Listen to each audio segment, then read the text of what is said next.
السلام علیکم پیارے بچوں، میں ہوں آپ کی اردو کی ٹیچر کمل یوسف AA انٹرنیشنل پبلشر میں آپ کو خوش آمدید کہتی ہوں۔ ہم ہیں اردو کی جماعت پنجم میں وادی کمراٹ کی سیر۔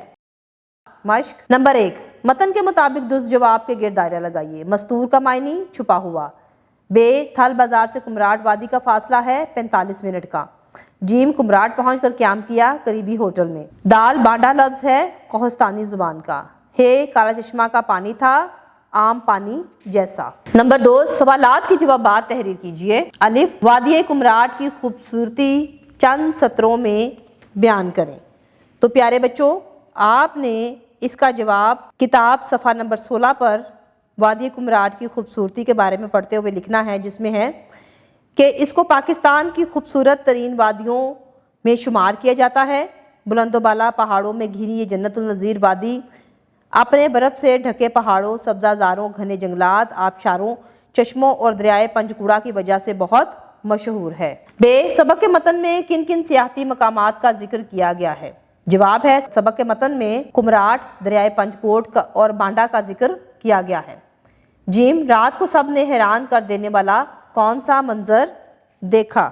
رات کو سب کو حیران کر دینے والا منظر یہ دیکھا کہ جیسے ہی رات ہوئی تو آسمان نے وہ منظر دکھایا جس نے ہمیں محو حیرت کر دیا تھا۔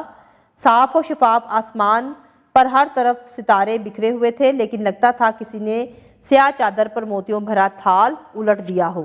دال، پاکستان کے کوئی سے 3 مشہور سیاحتی مقامات کے نام تحریر کریں۔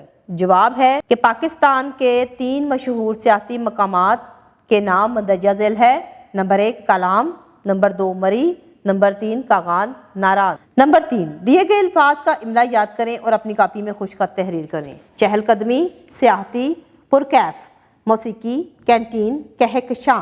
تو پیارے بچوں، ان کی املا آپ لوگوں نے یاد کرنی ہے اور اپنی کاپی میں تحریر کرنا ہے۔ زبانی اظہار نمبر 4، اگر آپ نے کسی سیاحتی مقام کی سیر کی ہے تو اس سیر کا احوال اپنے الفاظ میں اپنے ساتھی طلباء کو بتائیے۔ لفظوں کا کھیل نمبر 5، دیے گئے الفاظ پر درست اعراب لگائیے۔ مسافت، محفوظ، کوہستانی، کہکشاں اور مستور۔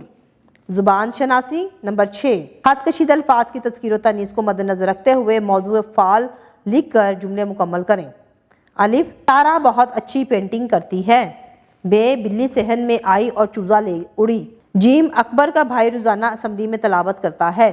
دال، ہم با جماعت نماز پڑھنے مسجد جاتے ہیں۔ ہے، بادل گرجا اور بارش شروع ہو گئی۔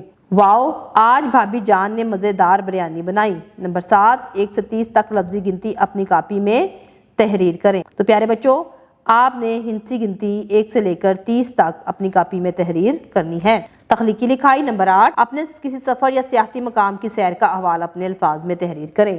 تو پیارے بچوں، آپ نے اپنی زندگی میں جو بھی کوئی سیاحتی سفر یا سیاحتی مقام کی سیر کی ہے، اس کا احوال آپ نے اپنے الفاظ میں لکھنا ہے۔ عملی کام، پاکستان کے کسی ایک سیاحتی مقام کے متعلق معلومات اکٹھی کریں اور تصاویر کے ساتھ اپنی کاپی میں تحریر کر کے استاد محترم کو دکھائیے۔ نئی ویڈیو میں نئے سبق کے ساتھ دوبارہ آپ سے ملاقات ہوگی، تب تک کے لیے اپنا بہت سارا خیال رکھیے گا۔ اللہ